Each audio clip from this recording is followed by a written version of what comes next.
इस इजलास में, इस फोरम में जाने से पहले और वहाँ कल तक बल्कि आज शाम तक एक जो परसेप्शन था कि चीज़ें बेहतर हैं और शायद आगे चल के और अच्छी हो सकती हैं इंडिया और पाकिस्तान के दरमियान, लेकिन उनके वज़ीर ख़ारजा जयशंकर की जब प्रेस कॉन्फ्रेंस हुई, उन्होंने सहाफ़ियों से जो सवाल के जवाबात दिए तो वो चारों तरफ से बौछार हुई और वो पाकिस्तान और इंडिया के ताल्लुकात को लेकर ही थी और उसमें एक बार फिर उन्होंने हर्जा सराई की पाकिस्तान के ख़िलाफ़। किस तरह से देखा उनकी इस पूरी प्रेशर को और किस मूड में दिखाई दिए? देखिए, एक्सटर्नल अफेयर्स मिनिस्टर जयशंकर जो थे वो बड़े कॉम्बैटिव मूड में थे, अगर मैं कहूँ। उन्होंने ताबड़तोड़ हमले पाकिस्तान के ऊपर किए और जो पहले दो सवाल मेरे सवाल से पहले हुए वो भी पाकिस्तान से मुंसलिक थे। फिर जब मेरे ऊपर सवाल आया तो उनको मालूम था कि मैं पाकिस्तानी जर्नलिस्ट हूँ और उन्होंने मेरे से ये सवाल लिया, तो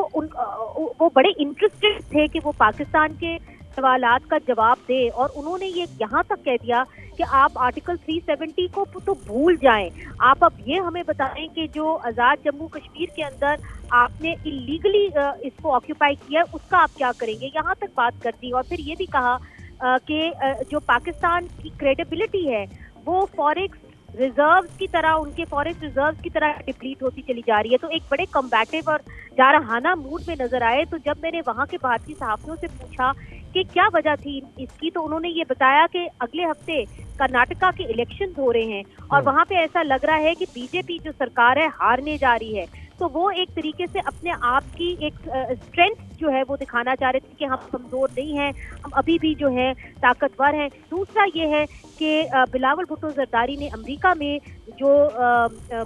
वजीर आजम मोदी सरकार को तनकीद का निशाना बनाया और उसको बुचर और गुजरात कहा, तो वो अब तक इनके दिल में है और वो शायद अपने बॉस को ये भी दिखाना चाह रहे थे कि वो बिलावल भुट्टो जरदारी को वापस जवाब दे सकते हैं। तीसरा एक और जो इशू सामने आया वो यही था कि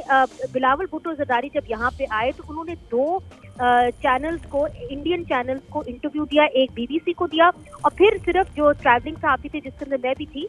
उनको इंटरव्यू दे के वो चले गए। उन्होंने कोई प्रेस कॉन्फ्रेंस की नहीं और उसके अंदर उन्होंने वाज़ेह तौर पे ये कहा कि जब तक हिंदुस्तान अगस्त 2019 से पहले की पोजीशन पे नहीं आता कश्मीर के हवाले से, तब तक सफारती ताल्लुकात जो हैं वो नॉर्मलाइज नहीं हो सकते। ये सब कुछ जो है जयशंकर साहब सुन चुके थे और उसके रद्दे अमल में उन्होंने ये कुछ कहा। मगर अहम बात यह है कि जिस जारहाना मूड में वो थे, काफी वहाँ पे जो भारतीय सहाफी थे उन्होंने कहा कि it was out of the ordinary और जिस तरीके से उन्होंने पाकिस्तान को आड़े हाथों लिया, सभी एक तरीके से आप दंग के दंग रह गए कि ऐसा करने की जरूरत ही क्या थी, ये कितना अननेसेसरी था। बहरहाल उन्होंने एक ही सवाल लिया, वो भी मेरे से लिया और उसके बाद जो फॉलो अप क्वेश्चंस, एक और पाकिस्तानी सहाफी भी बैठी हुई थी, उन्होंने जब अपना हाथ खड़ा किया तो उन्होंने वो सवाल नहीं लिया, इसलिए चूंकि वो शायद फॉलो अप क्वेश्चंस नहीं चाहते थे। मगर आज का जो प्रेस कॉन्फ्रेंस थी उसके अंदर ना कि सिर्फ उन्होंने पाकिस्तान को आड़े हाथों लिया मगर चाइना को भी आड़े हाथों लिया और उन्होंने कहा कि जब तक चाइना जो है अपने ट्रूप्स असम लद्दाख से विड्रॉ नहीं करता तब तक चाइना के साथ भी रिलेशनशिप जो है नॉर्मलाइज नहीं हो सकती। सीपैक बड़ा खटक रहा है उन्हें भाई, सीपैक इंडिया पाकिस्तान और चाइना के दरमियान सीपैक बड़ा खटक रहा है अभी तक।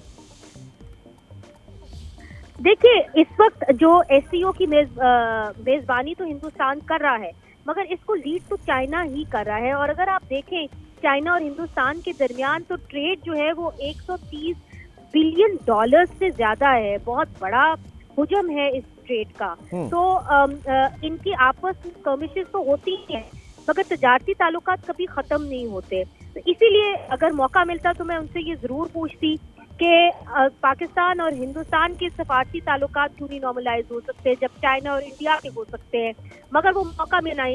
ही नहीं। उन्होंने पहले ही जो है सफारती ताल्लुकात के हवाले से जब मैंने उनसे पूछा कि अब इंडिया का रोड मैप क्या होगा, बिलावल भुट्टो जरदारी साहब यहाँ पे आए हैं, उन्होंने बड़ा कदम उठाया, अब आपका क्या प्लान है, क्या आप सफारती ताल्लुकात नॉर्मलाइज करना चाहते हैं? तो उन्होंने कहा बिलावल भुट्टो जरदारी साहब इधर इसलिए आए क्योंकि एससीओ के अंदर उन्होंने शिरकत करनी थी, जो एक मल्टीलैटरल फोरम है, ये बायलैटरल बामी ताल्लुकात का फोरम नहीं है और इसीलिए हम उनका उस तरीके से खैर मकदम करते हैं जहाँ तक बायलैटरल का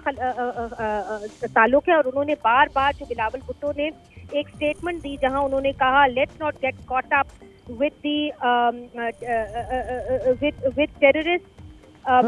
with appointing terrorist for diplomatic point scoring. जहां उन्होंने ये बात कही तो उसको लेके उन्होंने कहा कि हम पॉइंट स्कोरिंग नहीं कर रहे हैं, मगर अगर हम दहशतगर्दी की बात करते हैं तो ये हमारा हक है। और यहाँ तक कह दिया कि जो परपिट्रेटर्स हैं, लफ्ज इस्तेमाल किया, जो परपिट्रेटर्स हैं दहशतगर्दी के, हम उनके साथ क्यों बैठे, हम तो विक्टिम्स हैं और आपकी हिपोक्रेसी हमें पसंद नहीं। तो जो उन्होंने आज लैंग्वेज इस्तेमाल की है वो पहले देखने को वाकई में नहीं मिली। ठीक है, और इसके ऊपर भारतीय सहाफ़ी जो सीनियर सहाफ़ी हैं वहाँ पे किस तरह का रद्द-ए-अमल है? अगर मीडिया की बात करें वो तो गोदी मीडिया है, वो उसको छोड़ें, लेकिन वहाँ पे जो सीनियर जर्नलिस्ट हैं वो किस तरह से इस मामले को ले रहे हैं, बीजेपी सरकार के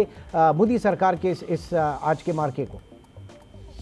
जी, उनकी मेरी बाद में बात हुई। जो भारतीय सहाफ़ी हैं वहाँ पे काफ़ी सीनियर सहाफ़ी, राजीव सरदेसाई जिन्होंने बिलावल भुट्टो जरदारी का इंटरव्यू किया, फिर सुहासिनी हैदर साहिबा उन्होंने भी किया बिलावल भुट्टो जरदारी साहब का इंटरव्यू। और ज़्यादातर कंसेंसस यही था कि जो कर्नाटका का इलेक्शन है और ख़ासतौर पे जो अगले साल इलेक्शन होना है उसके हवाले से लेके जयशंकर साहब ने ये इस तरह की स्टेटमेंट दी हैं। और दूसरी तरफ कि उनको इस बात का गुस्सा भी था कि बिलावल भुट्टो जरदारी साहब यहाँ पे आए, उन्होंने गिने चुने सहाफ़ियों को जो हिंदुस्तान से थे उनको इंटरव्यू दिया, पाकिस्तानी सहाफ़ियों को इंटरव्यू दिया, मगर एक ओपन प्रेस कॉन्फ्रेंस जो है वो नहीं की। दूसरी तरफ यहाँ पे अगर आप नेशनलिज्म की बात करें, देखिए हम हिंदुस्तान को बड़े अरसे से कवर कर रहे हैं मगर इस तरह का माहौल हमने पहले नहीं देखा, एक जिंगोइस्टिक नेशनलिज्म को लेके। तो इधर अब आदत सी हो गई है मोदी सरकार को कि कोई इनको चैलेंज नहीं करता। जहाँ तक इनका मीडिया है, अगर आप बड़े से बड़े मीडिया चैनल को देखें जिस तरह के एनडीटीवी, उनको भी अडानी ने खरीद लिया है, तो उनको इस बात पे चैलेंज करना, उनकी नेशनलिज्म को चैलेंज करना, ये उनकी बर्दाश्त से बाहर है।